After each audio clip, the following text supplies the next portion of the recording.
ये तुमने कैसे किया बेटा? इसे कैसे बना दिया तुमने? सर, मैंने इसे टूटे पुर्जों, बेकार तारों से जोड़ा है और सर, मैं इसे उड़ाकर दिखा सकता हूँ। क्या कहा तुमने हाले? लेकिन कैसे करोगे ना?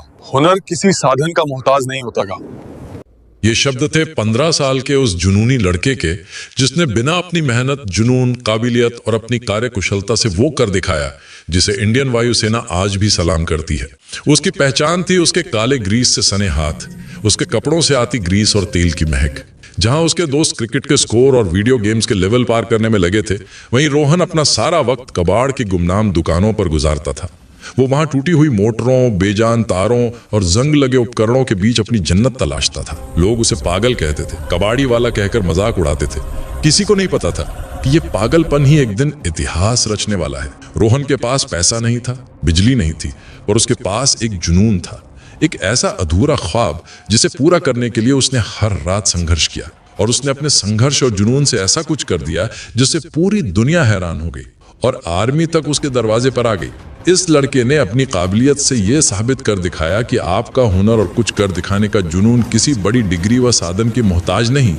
आखिर इस लड़के ने यहाँ तक का सफर कैसे तय कर लिया, और जिसे बड़ी डिग्री वाले मैकेनिक नहीं बना पाए, वो इस लड़के ने चंद घंटों में कैसे कर दिखाया। ये वीडियो आज आपकी आंखें खोल देगी और आपको एक बड़े भ्रम से बाहर खींच लाएगी। जी हाँ दोस्तों, आज की ये फिल्म स्टोरी लाइफ लेसन और इंस्पिरेशन से भरी पड़ी है, इसलिए वीडियो को अंत तक देखना, कोई भी पार्ट मिस मत करना।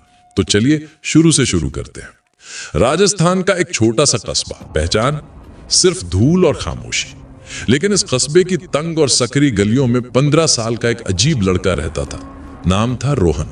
रोहन का घर बहुत छोटा था, जिसकी छत बारिश में टपकती थी।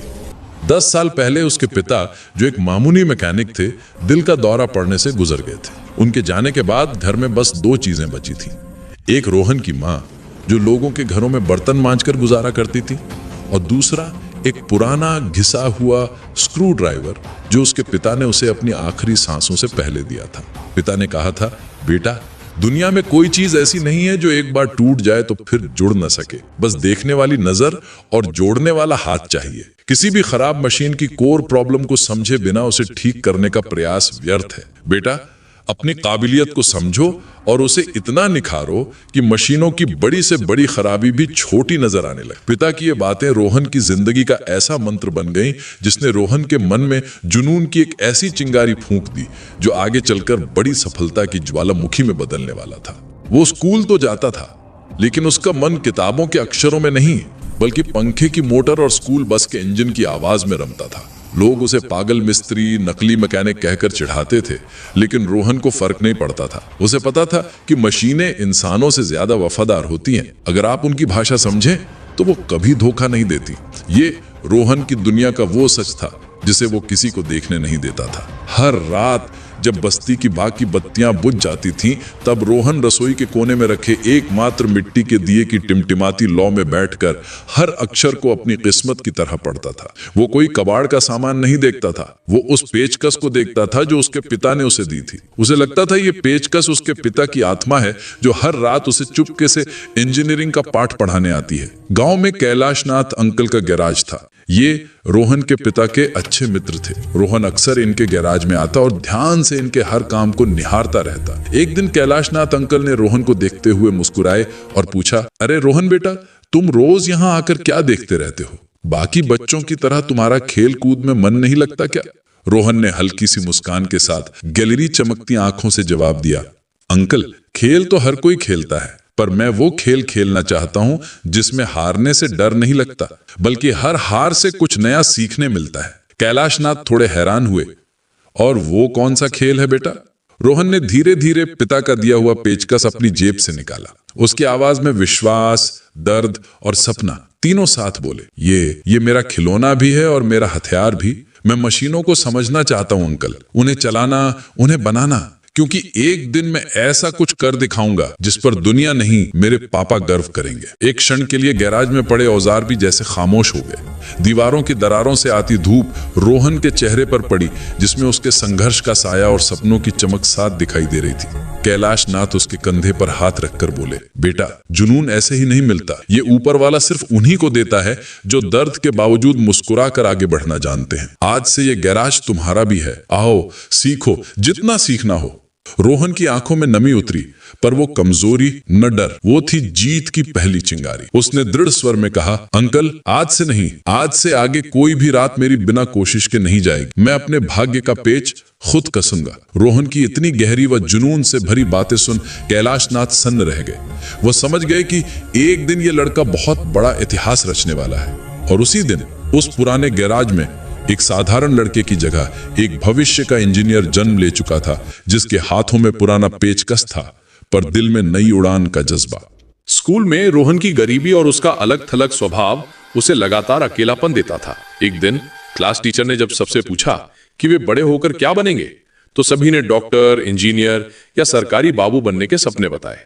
लेकिन जब रोहन की बारी आई तो उसने दबे स्वर में कहा, मैं एक ऐसा विमान बनाऊंगा जो बिना डरे उड़े। पूरी क्लास ठाकों से गूंज उठी। अजय नाम का एक मोटा लड़का, जिसने रोहन को सबसे ज्यादा नीचा दिखाया था, जोर से हंसा। विमान बनाएगा? अरे तेरे घर में तो बिजली का पंखा भी टेढ़ा चलता है। अबे पागल मिस्त्री, पहले अपनी फटी हुई चप्पल तो ठीक कर ले। ये बात रोहन के दिल में लोहे की तरह धंस गई। उस दिन उसने पहली बार किसी बात का जवाब नहीं दिया। उसने अपनी मुट्ठी में उस पेचकस को कसकर भींच लिया। उसे पता था, दुनिया शब्दों पर नहीं, नतीजों पर यकीन करती है। रोहन मोहल्ले में मौजूद इलेक्ट्रिक और मैकेनिक दोनों वर्कशॉप पर समय बिताता था। वहां उसे बहुत कुछ सीखने को मिलता था। वर्कशॉप में जब भी कोई खराब मोटर या इंजन पर काम हो रहा होता, तो रोहन हमेशा पूछता कि इसकी कोर प्रॉब्लम क्या है। वो उसे अंत तक ठीक होने तक बारीकी से निहारता रहता।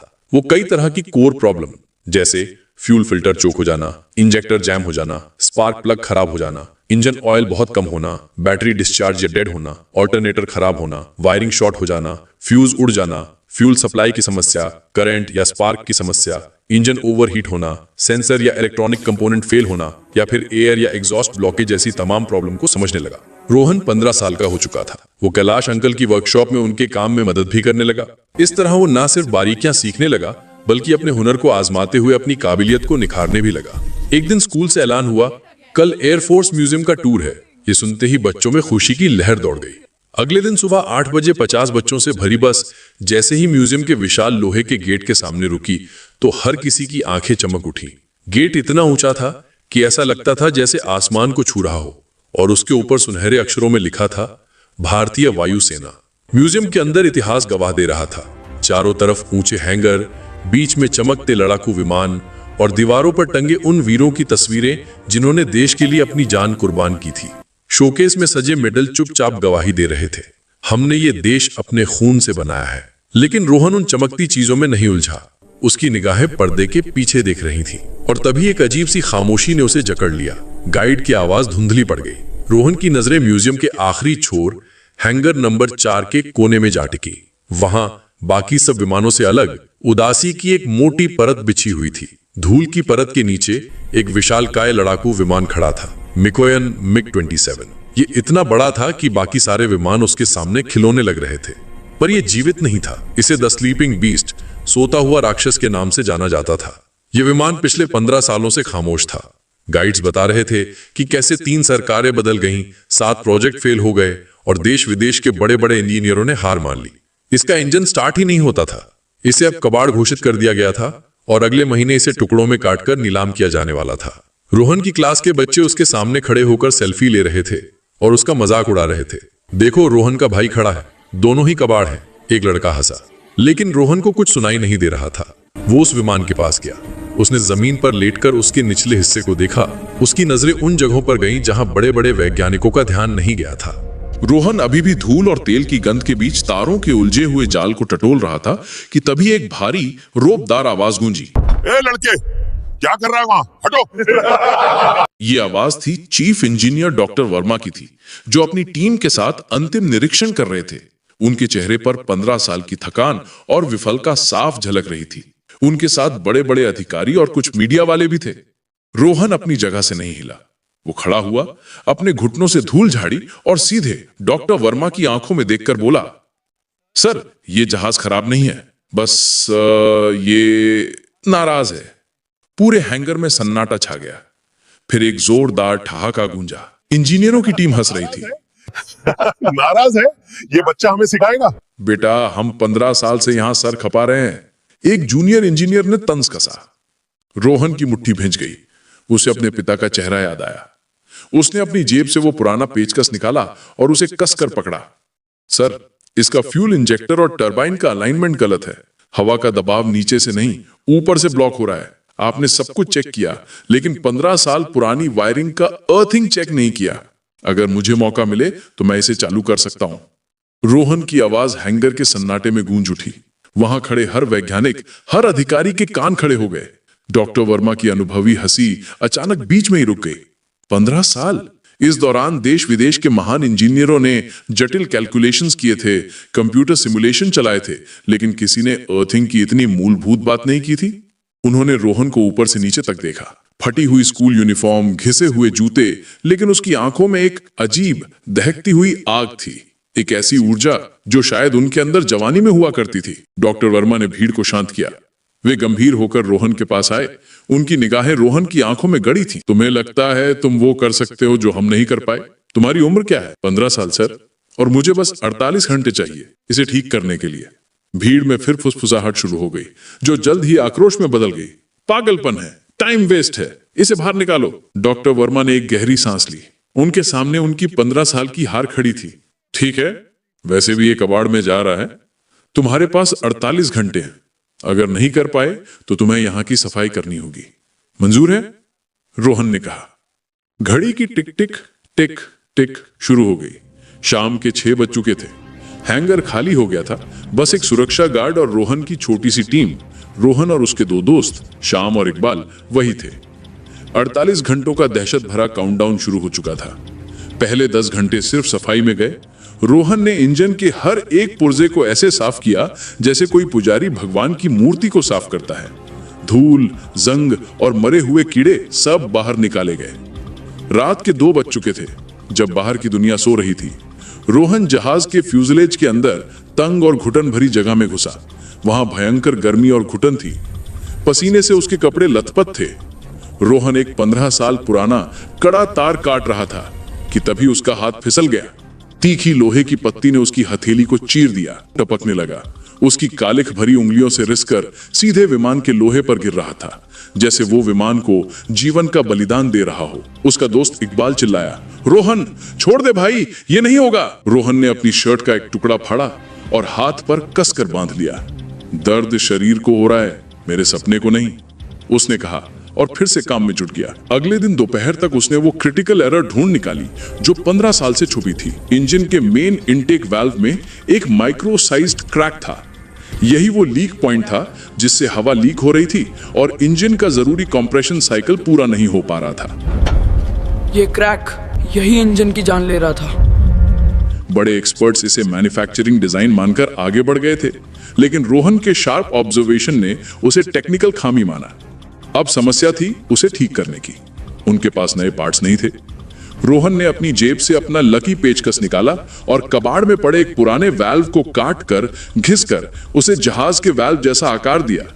ये जुगाड़ नहीं, विशुद्ध इंजीनियरिंग थी। 40 घंटे बीत चुके थे। रोहन की आंखों में नींद का नामो निशान नहीं था, बस लाल डोरे थे। उसका शरीर जवाब दे रहा था। भूख से पेट में मरोड़ उठ रही थी, लेकिन उसका दिमाग 1000 की रफ्तार से चल रहा था। 48वां घंटा शुरू होने वाला था। सुबह के 10 बज चुके थे। हैंगर फिर से ओवरफ्लो हो चुका था। इस बार पब्लिक डबल थी। मीडिया, स्कूल के प्रिंसिपल, रोहन की माँ और एयरफोर्स के टॉप ऑफिसर्स सब वहां थे। रोहन की माँ पूरी तरह डरी हुई थी। उन्हें लग रहा था कि उनका बेटा किसी बड़ी मुसीबत में न पड़ जाए। रोहन जहाज के ऊपर से नीचे कूदा। उसका चेहरा ग्रीस और कालिक से पुता था, जैसे वो कोई बड़ा ऑपरेशन करके आया हो। डॉक्टर वर्मा आगे आए। उनके चेहरे पर प्रोफेशनल सीरियसनेस थी। डेडलाइन खत्म यंग मैन, क्या हम इसे ऑफिशियली फेलियर मान लें? रोहन ने कुछ नहीं कहा। वो कॉकपिट की तरफ बढ़ा। सीढ़ी चढ़ते हुए उसके पैर कांप रहे थे। वो पायलट की सीट पर बैठा। अंदर का नजारा देख उसकी धड़कनें रुक सी गई। उसने डैशबोर्ड पर जमी आखिरी धूल को अपनी उंगली से पोंछा। इग्निशन ऑन, उसने धीरे से कहा। उसकी आवाज में टेक्निकल कमांड और पर्सनल प्रेयर दोनों थी। उसने बटन दबाया। खट खट खट। मशीन के अंदर से एक दबी हुई आवाज आई, जैसे कोई पुरानी मशीन खांस रही हो।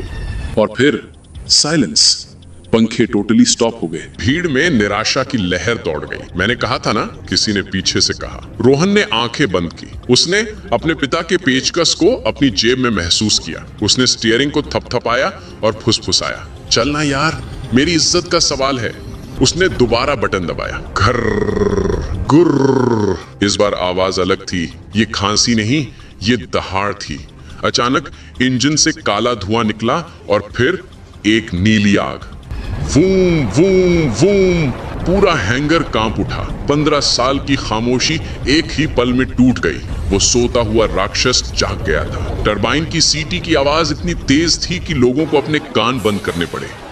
लेकिन रोहन मुस्कुरा रहा था। वो आवाज उसके लिए संगीत थी। हवा का दबाव इतना तेज था कि पीछे खड़े लोगों के बाल उड़ने लगे। डॉक्टर वर्मा की आंखें फटी की फटी रह गई। बड़े बड़े वैज्ञानिक एक दूसरे का मुंह ताक रहे थे। एक 15 साल के लड़के ने, जिसके पास ना डिग्री थी ना पैसा, कबाड़ को विंग कमांडर में बदल दिया था। रोहन ने इंजन बंद किया और नीचे उतरा। सन्नाटा था, लेकिन इस बार यह सन्नाटा मजाक का नहीं, इज्जत का था। अचानक तालियों की गड़गड़ाहट शुरू हो गई। सबसे पहले डॉक्टर वर्मा ने ताली बजाई, फिर अधिकारियों ने और फिर पूरे हैंगर ने। रोहन की मां दौड़ कर आई और उसे गले लगा लिया।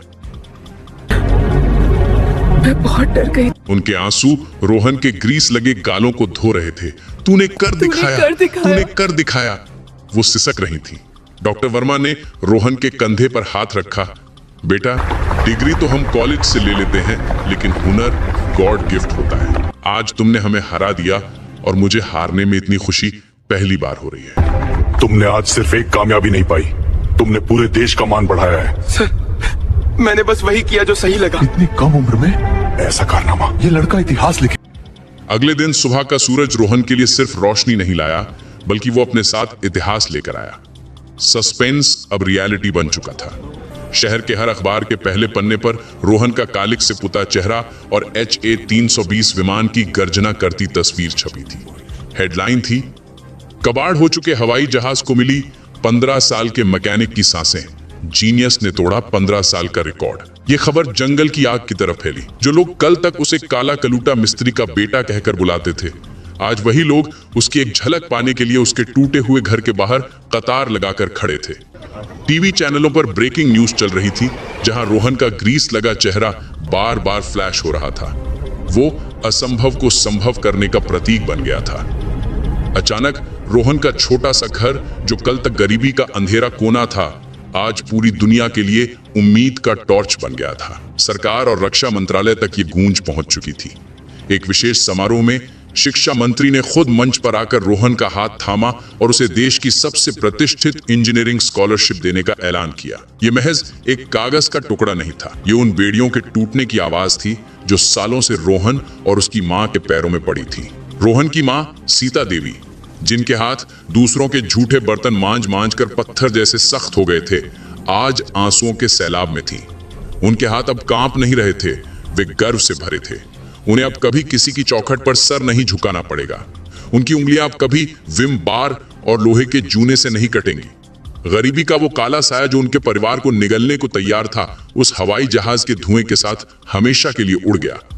आज उनका बेटा, उनका पागल रोहन, कबाड़ का राजा नहीं बल्कि आसमान का शहजादा बन चुका था। लेकिन रोहन के लिए यह स्कॉलरशिप, ये शोहरत, ये मीडिया का जमावड़ा सब शोर मात्र था। उसके लिए असली इनाम वो नहीं था जो उसे मंच पर मिल रहा था। उसके लिए सबसे बड़ा इनाम वो 1 सेकंड था जब उसने इग्निशन का बटन दबाया था और उस मृत लोहे के ढेर ने अपनी पहली सांस ली थी। उस घर की आवाज में उसे तालियां नहीं बल्कि अपने स्वर्गीय पिता की शाबाशी सुनाई दी थी। वो धुआं उसे किसी इत्र से ज्यादा खुशबूदार लगा। उस पल में उसने महसूस किया था कि वो सिर्फ एक मशीन को ठीक नहीं कर रहा था, बल्कि अपनी टूटी हुई तकदीर को दोबारा जोड़ रहा था। उस ऐतिहासिक दिन रोहन ने दुनिया की इंजीनियरिंग की किताबों को एक नया पाठ पढ़ा दिया। उसने साबित कर दिया कि हवाई जहाज सिर्फ एविएशन फ्यूल या सर्किट से नहीं उड़ते, वे उड़ते हैं एक जिद्दी दिल के हौसले से, रातों की नींद हराम करने वाले जुनून से और कभी ना हार मानने वाली उम्मीद से। दुनिया ने उस दिन देखा कि कैसे एक टूटा हुआ पेचकस अगर सही हाथों में हो तो वो करोड़ों की मशीनों से भी ज्यादा ताकतवर हो सकता है, और जिसे दुनिया पागल कहती है अक्सर वही इतिहास रचता है। वो 15 साल का लड़का उस दिन सिर्फ खड़ा नहीं हुआ था, बल्कि उसने हर उस बच्चे को उड़ने के पंख दे दिए थे जिसके पास साधन नहीं मगर सपने बहुत बड़े थे। हौसलों की उड़ान सच में बादलों से भी ऊपर हो।